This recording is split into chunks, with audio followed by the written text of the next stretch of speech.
Hi, I'm Colton. Welcome back to Cult Classic. Today I'm going to be talking about James Gunn's DC Universe, my Supergirl review, and the future of whatever they have planned. Starting off, I definitely would rate Supergirl maybe a 6.5 if I'm being friendly. Um, Talking about pros, I loved Millie Alcock. She was incredible. I really liked her at the end of the Superman movie. I think throughout this one, her acting was always incredible. She was great in House of the Dragon and Sirens, the show she was in. I do believe that she was held back by the script, which is definitely an opinion I've heard from other people as well. Any emotional scenes she did incredible in. And what I'm conflicted about is that a lot of this movie was focused on her. When you had Superman, there were a lot of other side characters that had a lot of screen time and that had a lot of focus on them. For this movie, it was mostly her. The side character, Ruthie, wasn't very dynamic, didn't really connect with that character at all. But the main focus was on Kara. And that's why I feel a little conflicted because I do feel like she was incredible throughout. But everything around her just wasn't there. I think the movie should have been moved up a month. I do think it should have came out in May. Um, and it just sucks because I really had high hopes for this movie. And I did find it like some parts enjoyable. Um, that's why I feel so conflicted about it. Uh, and I do think it's a bad look for the DC universe moving forward. I think the second movie that they had should have been as well received as Superman. Um, and I don't think that having this hiccup is helping their case at all. And speaking of the visuals of the movie, I feel like the director Craig Gillespie took the ugly visuals from Guardians of the Galaxy, every ugly visual, and just placed it into one movie. I think the over design of the villain is just hard to look at. He's not pleasing to the eye. And if you know anything about the comic this is based on, he's very he looks like just like an archer from Earth. Like he's very simply designed. And when I think about space in the DC universe, it doesn't in any other media or comics, it's never been too messy. I mean, every planet's different, but I do think that in like animation or other adaptations of the DC universe, space has always been a little more like clean or streamlined almost. And with the visuals from Superman and like the set design and the costumes, and the Peacemaker show, which is also in this universe, I feel like it's had like this retro vibe to it.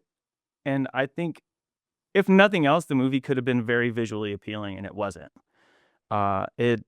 It could have had the retro futuristic vibe in space, which is in the comic as well.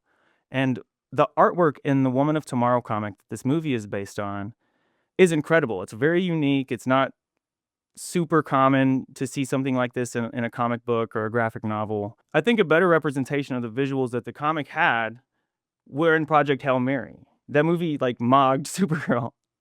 Um, this and even Guardians of the Galaxy, like there are some very like beautiful, colorful like space aspects to this film uh that just weren't in Supergirl, and it should have been at least as colorful as Superman was.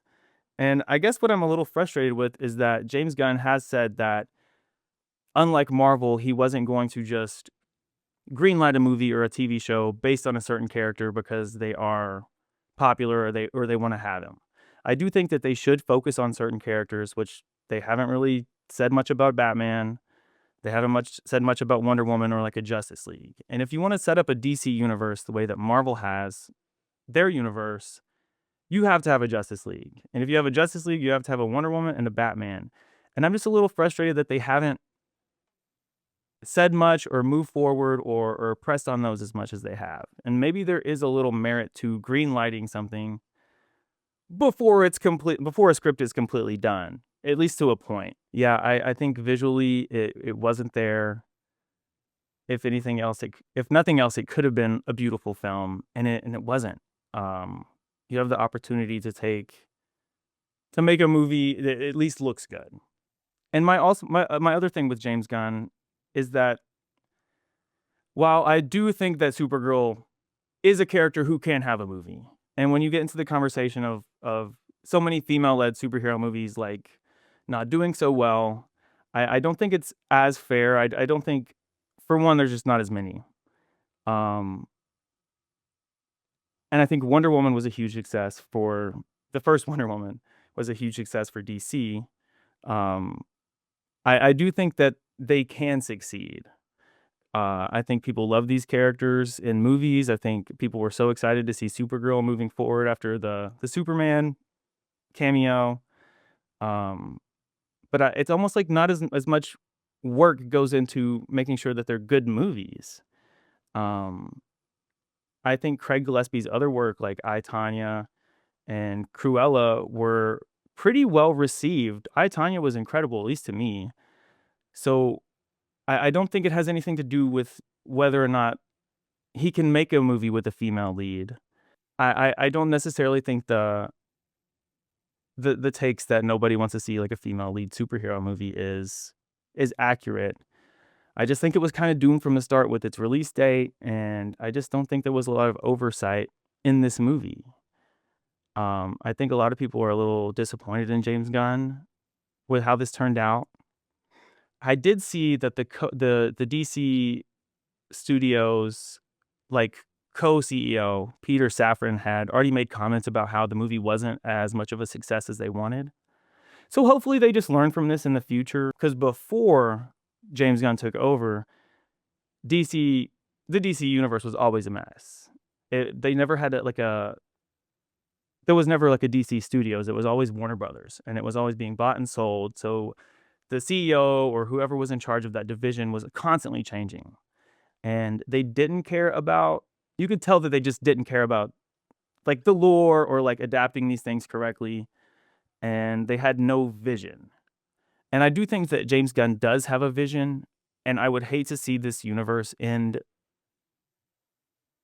without seeing what that could be, because I do think he's probably onto something, at least with the projects that he's directing and taking care of. And I do hope to see more Supergirl. I know she's supposed to have like a larger role in that movie, and I kind of feel bad for Millie Alcock. I mean, I think she did incredible, and I know that you don't always know how a movie's going to turn out or how a series is going to turn out when you're filming. Um, I I hope to see more of her. Even if the movie had done good, I don't necessarily think Supergirl is a character who needs a sequel. She doesn't have that many famous stories in the comics to adapt. I mean, they could always do like an original story. Um, but with as many changes as they made to this movie from the comic, this was pretty much an original story. Um, for the most part, I think it followed like a decent outline of the comic, but there were so many unnecessary changes to the source material. And like this comic is like loved. Like this is probably one of DC's best graphic novels they put out in probably like 10 years. And it's definitely the most famous Supergirl story. And with comics, with modern comics, it's just not something you see. But overall, you just don't really see like modern stories being what somebody wants to make a movie about. She's not necessarily had like a lot of other stories that they could pull from to do a sequel with in the future. I think she works best as a supporting character um, in like a Superman film or a Justice League film. I don't necessarily think she ever needed a sequel. And I definitely don't think she's going to get one now. But I would hope to see more of her in the future. I think she was incredible. They basically just gender bent Clark Kent. Like she had all his mannerisms. She had the same vibe as Superman. You could tell they just wanted to make a Superman show, but couldn't at the time. But as far as Melissa Benoist's Supergirl, I think she was kind of popular. But she wasn't as like gritty and edgy as she has been in the comics, or she should be. But I also saw elements in her portrayal, in Millie Alcock's portrayal in Supergirl, that are like a little similar to like the more lighthearted takes she had. Like she had her funny moments. Um, she had her silly little scenes as well, which was nice because it kind of creates a through line through all these different portrayals of Supergirl that you see. So that was nice. That's all like a little, when the character has been adapted a certain way for so long, it's not necessarily how they're portrayed in comics all the time. it was just nice to see like a little through line through all of those. So I do think she had elements of how we've seen Supergirl adapted before. But overall, it was incredible. I think she had like a very layered performance. She had a deep understanding of the character. She just jumped right in.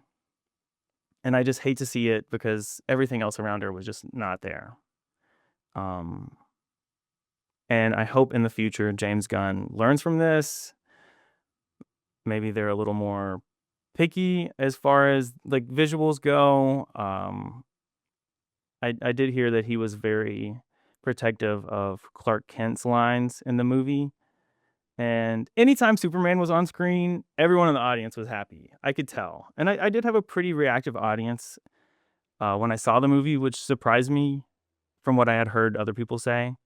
So it was a decent experience in the movie, but I don't know. There were just times the movie just drug along. And it just kind of seemed like a little repetitive. The action seemed a little repetitive, I guess. But thank you for joining me today. My name's Colton. This is Colt Classic.